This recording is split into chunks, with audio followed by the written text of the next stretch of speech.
Good day, Prof. I'm Teng Ziho with matrix number of GP2100X4. Today, my team and I will present about the stakeholder management and the value.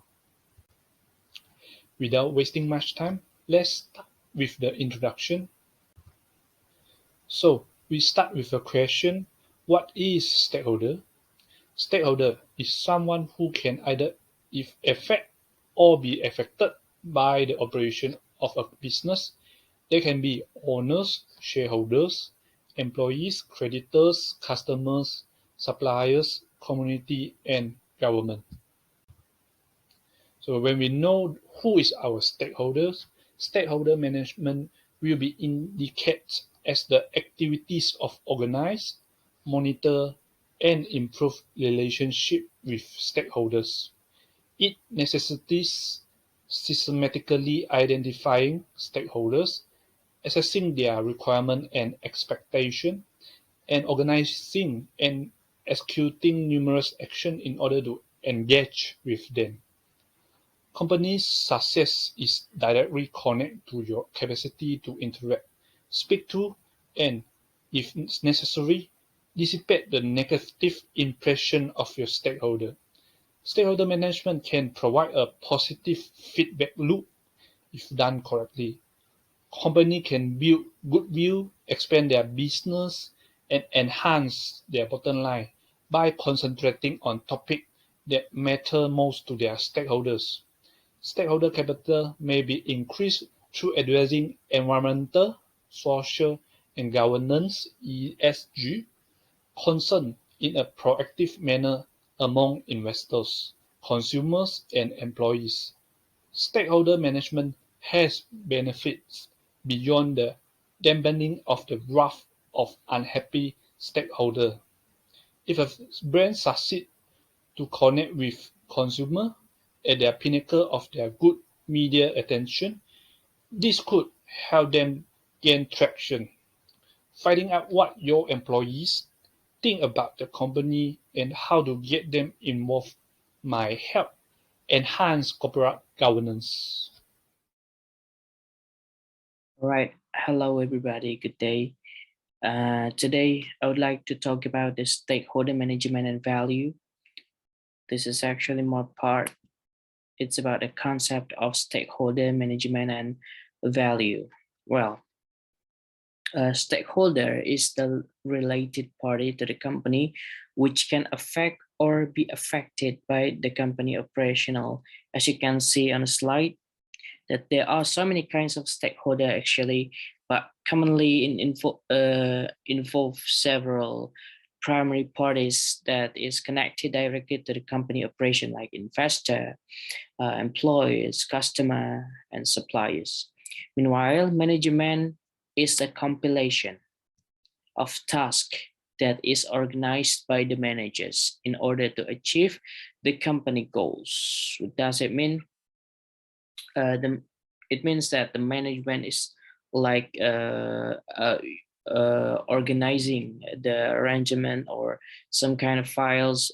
So that is kind of like organized well and uh, uh, uh, proposed to have some goals or to achieve the goals. So the conclusion is that stakeholder management is the organizing relationship between the company and related parties to create the value. The related parties, I mean, the stakeholders, like investor, employees, community, and any other things. And its management is its engagement. So to manage it, to manage the stakeholder is to engage the stakeholder with offering the positive value, of course. Okay. Okay, this is the consideration of CSR on stakeholder.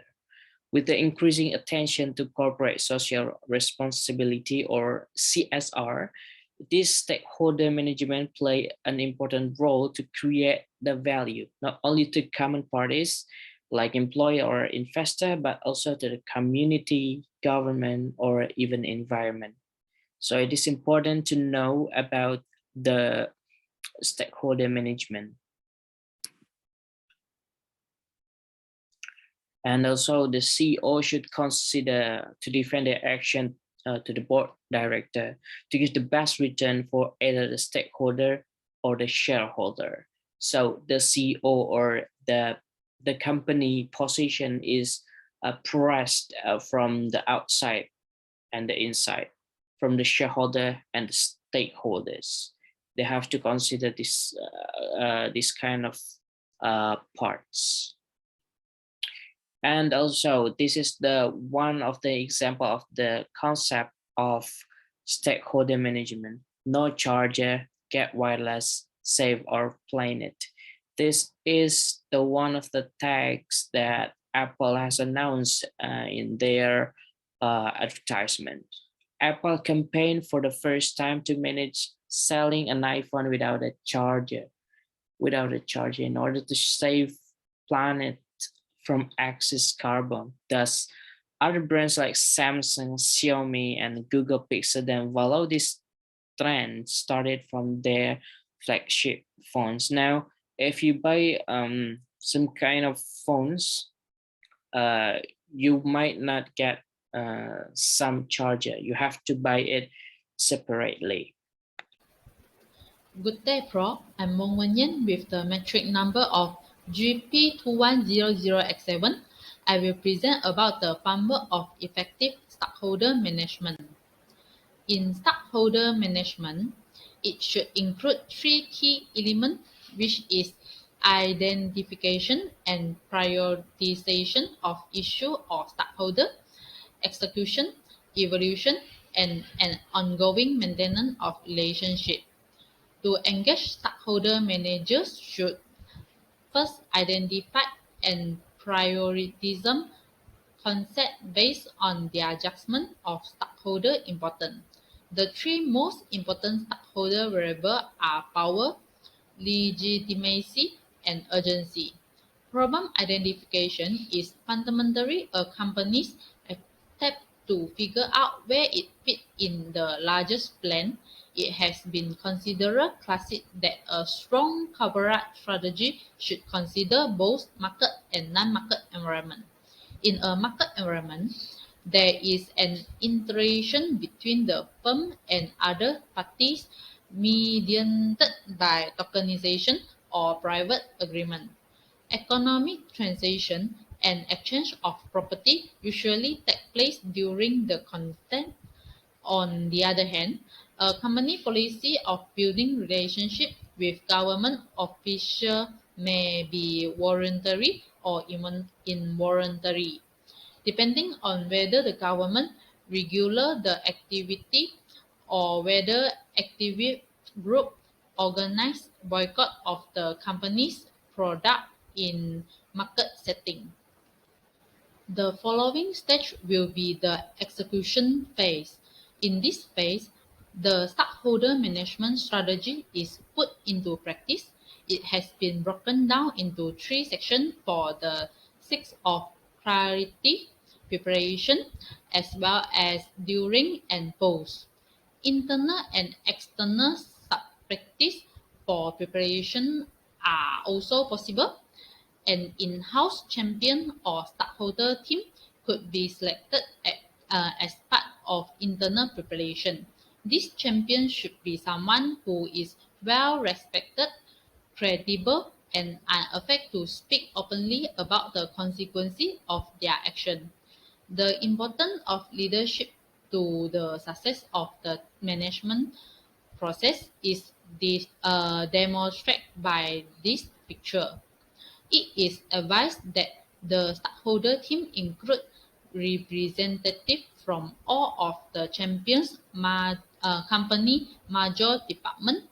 External preparation, on the other hand, entails reaching out to stakeholders to learn about their issue, involve them in the development of the engagement agenda, devise action plan, and if necessary, identify and choose extension stakeholder who has been overlooked.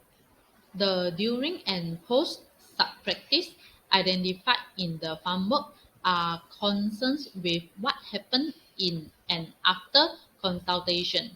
There is a wide range of stakeholder consultation approaches, which include seminar, community advisory committee, public forum, and targeted groups. Every one of these approaches has its own advantage and disadvantage, and each is best suited for a particular situation.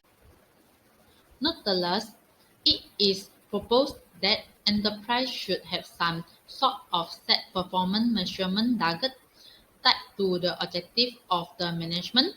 Their strategy decisions should be informed by this, as well as the learning opportunity for the organization as a whole. Unlike other stakeholder management models, the approach presented in this study includes a strong component for evaluation as an integral part of the stakeholder management process. Measurement of stakeholder management result is still a developing subject. As we are aware of that, it is noteworthy to acknowledge that this performance measuring component is rapidly becoming frequent in recent award-winning corporate social report. Last but not least, this stage reflects the base in which the iteration takes place and are equally crucial because a mistake in one stage might damage the entire management process. Stakeholder involvement in sustainable airport developing can be an ongoing process rather than a one-time event, as evidenced by this step. Now, we should know the importance of stakeholder management and the value in a business, especially on a large-scale business. Company must be able to consider all possibilities that will occur in the surrounding environment, what impact is experienced by the environment, whether it's a positive or negative, as we know that humans are social beings who live side by side and take care of each other. The company and its staff should also consider social responsibilities toward the surrounding community. This is an obligation that must be carried out by the company in order to protect the common environment. Therefore, considering the needs of stakeholders is an important part in the company's operational process. In addition, currently information and communication technology are developing so rapidly. It is almost unstoppable. Information dissemination is getting faster and easier, causing companies to be more careful in taking action. Otherwise, there will be a decrease in the brand image in the eye of stakeholders. That is the reason why the company should consider their position not only on the profit and loss sheet but also the society. Okay, I will sharing a case study of Unilever. Okay, so in 2013, Unilever worked with Oxfam to conduct a groundbreaking investigation into labor conditions in Vietnam in 2013. There were four key areas of attention in the research, which is freedom of association, wages, hours of employment, and contract labor. In the research, Oxfam found that workers in Unilever's own factories were actually paid less than a livable wages. Lastly, Unilever's commitment to a high standard and readiness to address problems were lauded by Oxfam. In the case study, it's about the engagement of two employees. The lesson we can learn from the Unilever itself are the reputation of a firm can be seriously damaged by allowing its supply chain to be categorized by exploitative labor conditions. It is crucial that they are aware of the standard that their suppliers have adopted and that they inform their suppliers of the standard that they demand. A human rights policy for suppliers is a common starting point for many businesses, and it should be made public. Forced, bonded, or compulsory labor is not engaged, and employees are allowed to leave their position with reasonable notice was cited by the IBE in a recent briefing. Employees are not forced to lodge deposits of money or with identify papers with their employers. Meanwhile, we will look into the case study of Marks and Spencer M&S. Marks and Spencer business strategy create long-term value by making appropriate uses of company resources and connections. The company fundamental values of inspiration, creativity, integrity, and intouch guard their management of these resources. Plan A embodies these values. Goals and commitments are measured and revised on a regular basis in the system. The company's growth is monitored by an executive commitment and an advisory board, both of which are made up of external stakeholders. What's more, food production goals that can be quantified include, among other things, environmental sustainability, conservation of animals, ethical fish farming, and reducing deforestation. Employee roles, responsibilities, and rights, as well as health care, and where possible numeracy and literacy, are covered by the training and education program offered by the company's suppliers.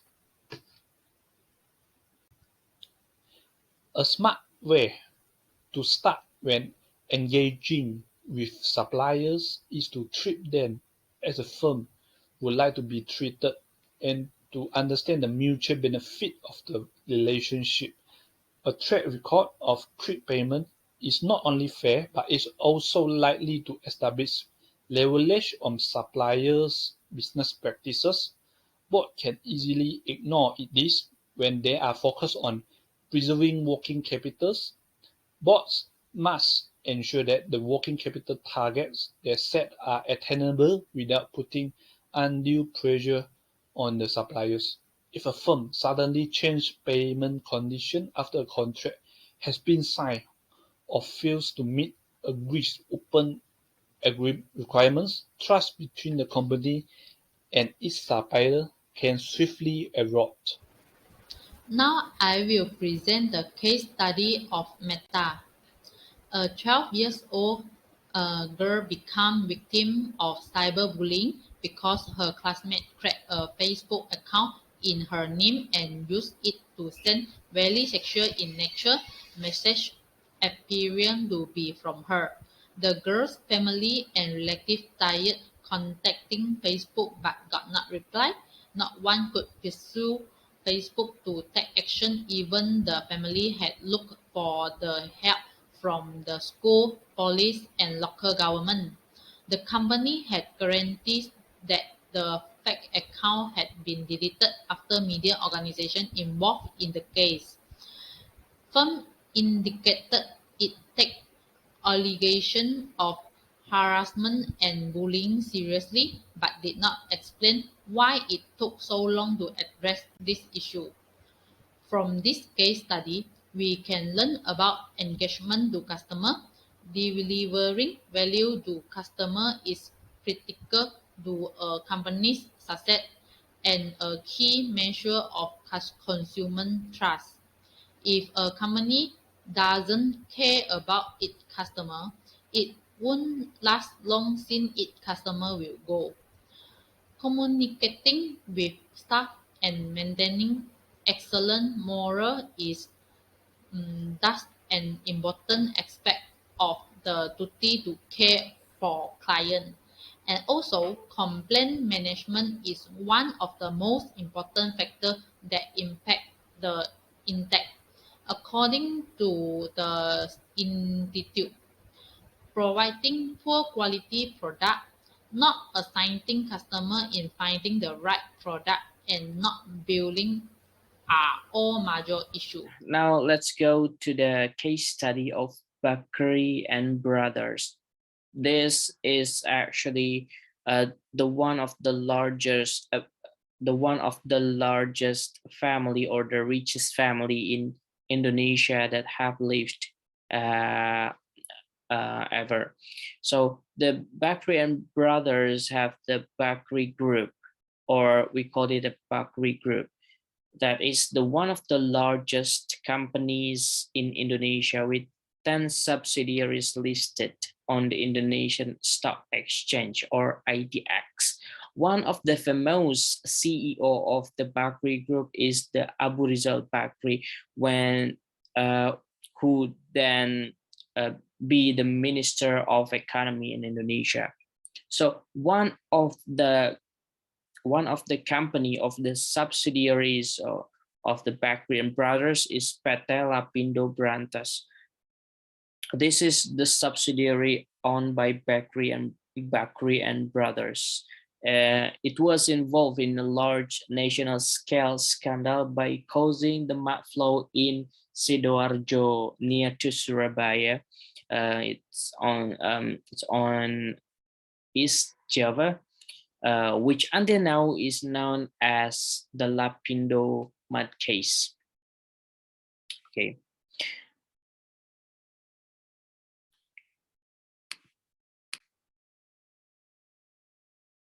So what does it mean?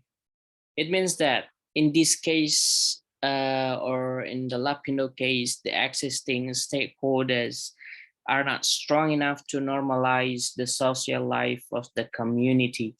The government, for example, as one of the stakeholder, the largest stakeholder, actually cannot take firm stance on violation committed by the Bakri and Brothers, Lapindo in this case. In tackling these problems, the government even formed the Badan Penanggulangan Lumpur Sidoarjo, or we usually call it as BPLS, which was formed as the agency to deal with the disaster. As a result, the decision taken do not alleviate the suffering of the affected people, but instead increase their suffering. Therefore, the disaster caused by the hot mud flow in Sidoarjo is not only a geological phenomenon, but also touches on the problem of the power relation of the stakeholders. The mud flow has caused the collapse of the social system that was previously running as usual. The destruction of physical space, lands, building leads to the destruction of public spaces, which at some point leads to a process of destroying civilization. In this case, the government, as one of the stakeholders, also overwhelmed in handling the Lapindo case. However, Finance Minister Sri Mulyani has emphasized that the government will continue to charge Lapindo in solving the problem. As a result, PT Minarak Lapindo Jaya and PT Lapindo Brantas are in the middle of being gasping for debt from the government. Well, that's all. Thank you so much for your attention. So to sum up, we can see the long-term impact of stakeholder management on a company from relevant cases. Poor stakeholder management will face the same consequences as Meta and Bakery and Brothers, such as reputation damage and customer dissatisfaction. Effective and attentive stakeholders management will allow the company to operate in the long run, like Marks and Spencer and Unilever. So that's all for all of us. Thank you.